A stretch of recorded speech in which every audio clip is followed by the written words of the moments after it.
৩ বছর আগে ঠিক করেছিলাম মায়াপুরে যাব বাবা-মাকে নিয়ে। কিন্তু যেতে পারলাম না। সমস্ত কিছু ঠিক করেও পারলাম না।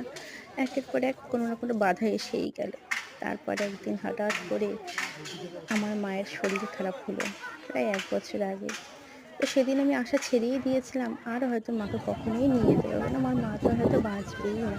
হসপিটালে বসে এটাই শুধু ভাবছিলাম। আর ভগবানকে ডাকছিলাম, "তুমি আমার এই ইচ্ছেটা পূরণ করলে না ঠাকুর?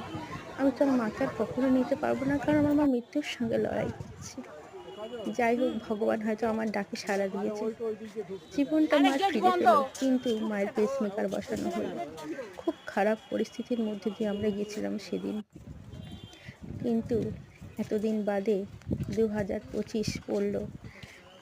এই ফেব্রুয়ারি মাসেই আমি গেলাম মায়াপুর। কিন্তু মায়ের কষ্ট হচ্ছিল, জানি। কারণ শুধু পেসমেকার বসেছে তাই নয়, মায়ের আরও কিছু শরীরে সমস্যা দেখা দিয়েছে। শুধু ঠাকুরকে ডাকছিলাম তাকে ভালো রেখো।